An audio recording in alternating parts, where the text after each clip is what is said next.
Darah hangat menyembur di tanganku saat pintu terkunci dari luar.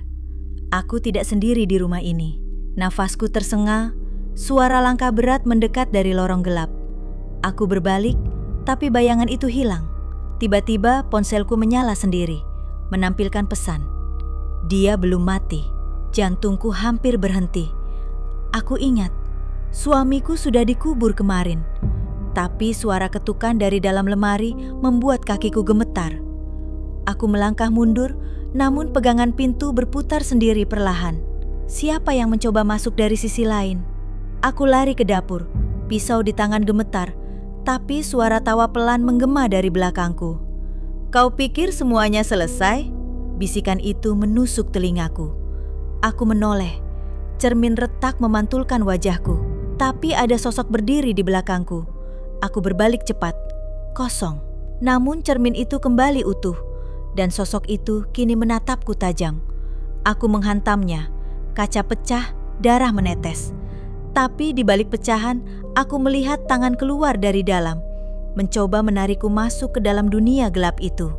Aku meronta, kulitku tergores kaca, tapi tangan itu semakin kuat mencengkeram.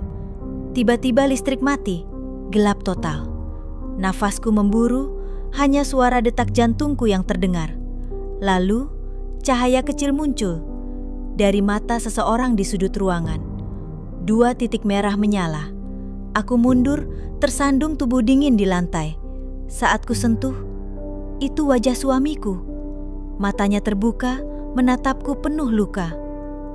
"Kenapa kau tinggalkan aku?" Suaranya keluar dari tenggorokanku sendiri. Lalu tubuh itu mulai bergerak. Aku menjerit dan mundur, tapi pintu menghilang.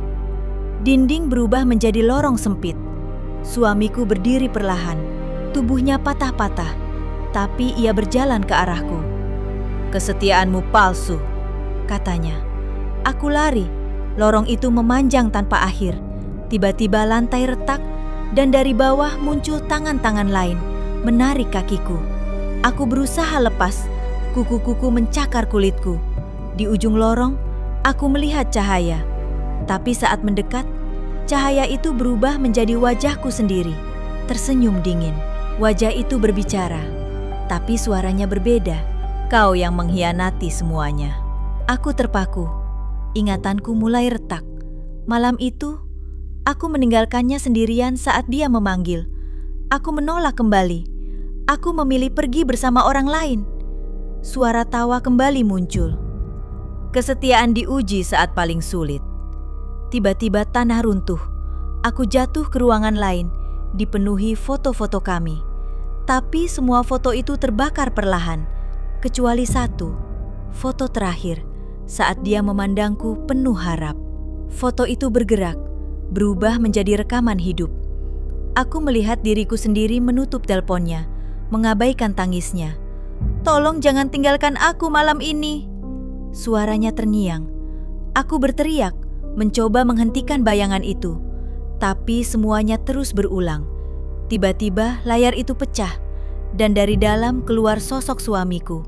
Lebih nyata, lebih marah. "Kau meninggalkanku saat aku mati sendirian."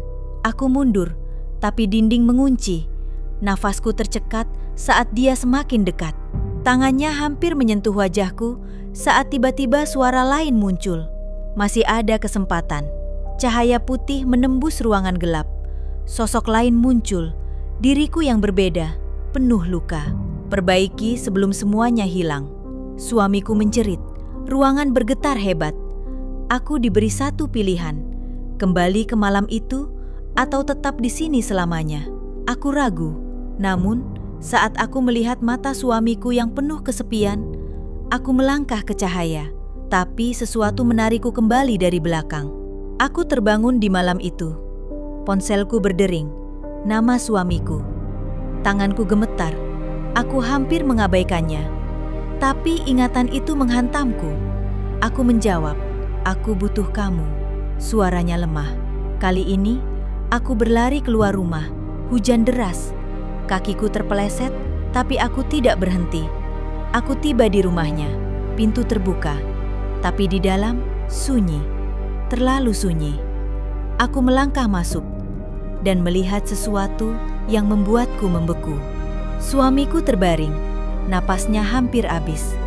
Aku berlutut, menangis, memegang tangannya. "Aku di sini," bisikku. Matanya perlahan terbuka. Ada harapan di sana. Tapi tiba-tiba, suara dari belakangku berbisik, "Terlambat." Aku menoleh. Versi diriku yang gelap berdiri di sana. Kesetiaan tidak diuji sekali. Tanganku mulai menghilang. Aku panik, mencoba memegang suamiku, tapi tubuhku memudar. Dia menatapku, seolah melihatku menghilang. Aku jatuh kembali ke kegelapan. Tapi kali ini berbeda. Tidak ada jeritan, tidak ada bayangan. Hanya suara lembut suamiku. "Terima kasih, kau kembali." Air mataku mengalir. Kesetiaan bukan tentang sempurna, tapi tentang kembali saat semuanya hampir hilang. Cahaya perlahan menyelimuti tubuhku. Namun sebelum semuanya benar-benar hilang, aku melihat satu bayangan lagi di kejauhan. Seseorang yang juga menunggu. Seseorang yang belum pernah kembali.